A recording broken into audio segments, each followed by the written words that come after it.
Ebusuya ma kwa about Good Vibes TV. Me so say the first time I watch channel so like video share and leave you decent comment or comment section for. Na me ya make in kan amount. Ebusuya nsem bi go viral on social media no so me so say be come ho ne akọ video na ba ye ba e beto aso.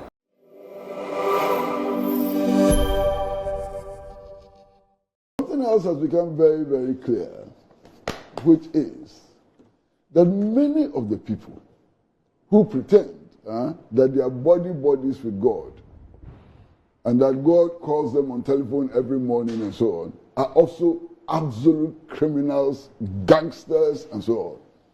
The election results have shown that very clearly. All these gangsters in Kasok, and Gansok with horse tails and so on, they're just useless, bloody gangsters, criminals, trying to profit from elections and so on. And this election has exposed them big time. The elections have clearly demonstrated that these are just bloody criminals who cannot predict anything. One of them actually said before the elections that if Dr. Bawumia doesn't win the election, she will go back to worshipping her fetish idols and so on. I'm waiting to see who's that. Akrada. Yes. But didn't you see on Sunday? With the NDC flag. But she had said somebody sent the video to me. She had said before the elections that God had told her that Bawumia was going to win hands down. And that if Bawumia did not win hands down, she would abandon Christianity and go back to her traditional religious worship. Then on Sunday, she's waving NDC flags all over the place. But she's giving a reason. Which is? She said that her advice to Dr. Bawumia is that he should wear all white. And that on the election day, he saw Bawumia wearing a white top but with a black trouser. so that's what spoiled the team. They didn't listen. Okay. Yeah. Then there was another guy who came up and said that, look, God has spoken to him. He believes in God. God doesn't make mistakes and so on. And was so sure that if Dr. Bawumia didn't win, he should be burnt with his church.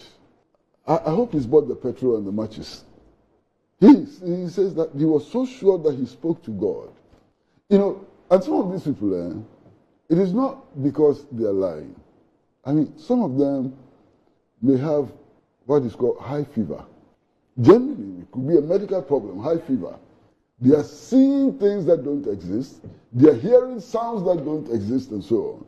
And I think we should pity them and arrange for them to see medical practitioners immediately. Some of them have high fever. Some of them actually are mentally deranged. Some of them, hallucination. They are hallucinating and so on.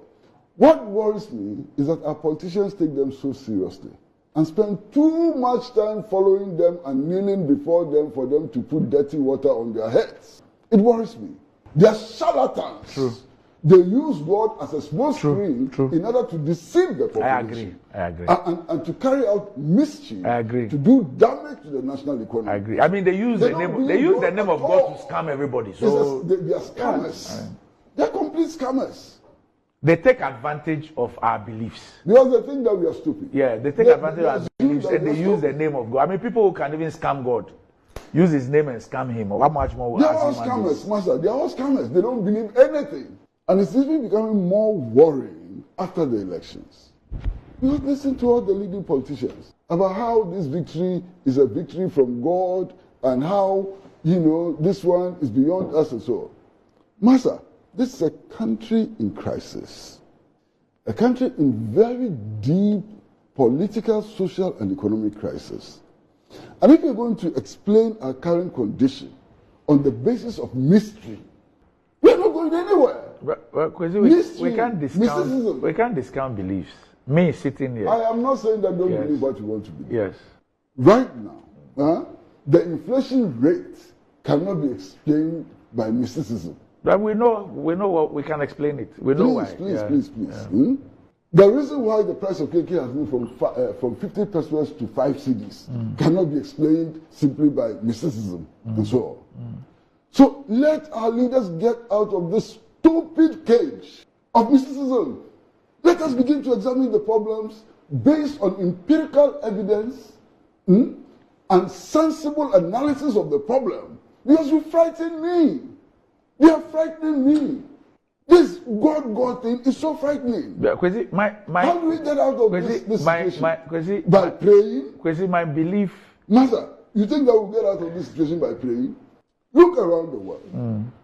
Countries which are not considered to be religious, look at the progress they are making. They don't have the inflation problems that we have. And our leaders, instead of sitting down, putting on their thinking caps, applying their gumption and so on, are appealing to mysticism. But is that not very unfair to the process? Because one, yes, we see these politicians sit down, put together experts, write down policies, show the roadmap to how they are going to deal with those policies, diagnose the problems we have, proffer solutions. None of them puts a Bible quotation there or a Quran quotation there. But even the one, Randy, you're wrong.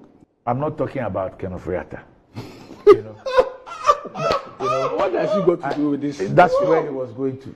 How do you know every line you put a quotation there. Mischief. So let's put that aside. He wasn't part of this election, although people say he was a part. He wasn't a part. Now, all the things you say should be done. People have done that. In terms of election strategies, going out there, boots on the ground, doing the hard campaigning and everything, all the things that must be done, they've done it. I've not seen anybody who has folded their arms somewhere and have gone to sit in a church hall or a mosque to say that I will not do the thinking, I will not do the analysis, I will not look for strategies, I will not do the hard work. I am sitting in my temple. God will give me victory. Randy, let me tell you something. I'm going to tell you something from my own experience. And Richard, I know you know. Look, I've been active in elections in this country, very, very active in elections in this country, at least from 1992 up to about 2008. Nobody can doubt that. Yes. You know, I've slowed down now, but I used to be very active in the past. And Randy, I am telling you from the bottom of my heart that most of the politicians, the manifestos they present and so on, means nothing to them. They don't care about them. That is not what they think means them victory. Why? Burying white cows alive. White cows. If I lie, you tell me. It's like I've not buried any before. I'm not saying that you have. But we've heard all these But things. you know, burying white cows alive is what gives them hope and strength. You understand? I mean, it's the belief systems across no everybody. problem. I'm a I'm not Christian. saying that don't have a belief system, but I'm saying that that's the reality. You understand? In one of the elections, a friend of mine who was working for one of the political parties actually came to me and said, what? That there are some Malams, you know, they're not even in Ghana. One of them was in Mali, one of them was in Burkina Faso, and so on. And that they are going to see the strongest of them, and that guy could actually levitate. Yeah? And he had predicted victory for them. They lost Poto. In spite of the levitation and all that, they lost Poto. Yes, so if you're with them, if you're close to them, when they start moving towards mysticism and so on, you know that it's real and they feel deeply about it. And I think it's important for us to begin to warn them that we are not going to take this Randy, what word should I use? Silly, it's silly. This silly thing about recourse to mysticism. Because if you do that, you can then not apply any empirical basis for analyzing your condition of social deprivation and economic hardship. Okay, because I disagree with you. I have no problem. Yeah, I disagree with you. problem. Because me, sitting here, if I use myself as an example, Yes. my intro, I have the same intro. Yes. I've used the same intro 20 years. Yes. The same intro. Yes. My belief and confidence and reliance in God is 1 billion%. Yeah.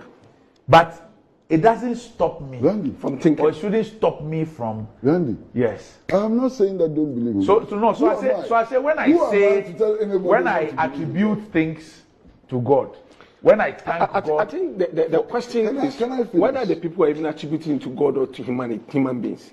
Because this time around, you hear... No, mentioned God. That is why... That is why I said that. But you know that there isn't just one God. Okay, me, I know the Almighty God. That's I know that. And that's what I know too. But there are other religions, which are also religions, who believe in a multiplicity of gods. Okay, I don't deal with it. But there are even religions who do not believe in God, religions who do not believe in God, and so on. Now, for me, what is important is that we are operating what is supposed to be a secular constitution. Yes. So when our leaders retreat into their personal religious beliefs and so on, it's worrying. No, but are they doing that? My question is that are they doing that at the detriment of thinking, of strategizing, of doing the right things? Yes. No. Yes. We will not be where we are today. Hold on. We will not be where we are today. A bankrupt nation. Yes. If our leaders were doing empirical analysis. Yes. If our leaders were trying to understand the problem in its true form and so on, we will not be where we are today. But Kwesi, we are where we are today because of this stupidity of thinking that once you come and say that, look, God gave it to me, everybody will think that God gave it to me. No, but Kwesi, that one is about using. Kwesi, that one is about using God as an excuse. But that's what you're doing. Kwesi, hold on. No. That's about using God as an excuse. Yeah. I don't think that we are where we are because our leaders decided to rely on God. That's not it. We are where we are because our leaders decided to be criminally minded. Decided that their level of greed will be unbridled. Well, first of all, they decided. First of all, the statement you attribute to me is not correct. I'm not saying that our leaders took us here because they decided to rely on God. If I may understand, in fact, most of the usage of our leaders is successive. Can I finish? Right. Can I finish? Administrations, right? In fact, I want to understand the context. That most of the people who do God, in real practice do not believe even in God. True. They are charlatans. True. They use God as a small screen in order to deceive the population. I agree. And to carry out mischief. I agree. To do damage to the national economy. I agree. I mean, they use the name of God to scam everybody. So they are scammers. They are complete scammers. They take advantage of our beliefs. Because they think that we are stupid. Yeah, they take advantage of our beliefs and they use the name of God. I mean, people who can even scam God, use his name and scam him. How much more? They are all scammers, master. They are all scammers. They don't believe. Madam was saying, "Monyamre, I train the enemy after video number." So then the first time I watch channel, so I make sure I like it, share video number for Monyamre. Me a notification bell also. If I to all, say they upload the video, be a in the power medical hiding in your behalf. Madam was very brave, crowd. I want to make a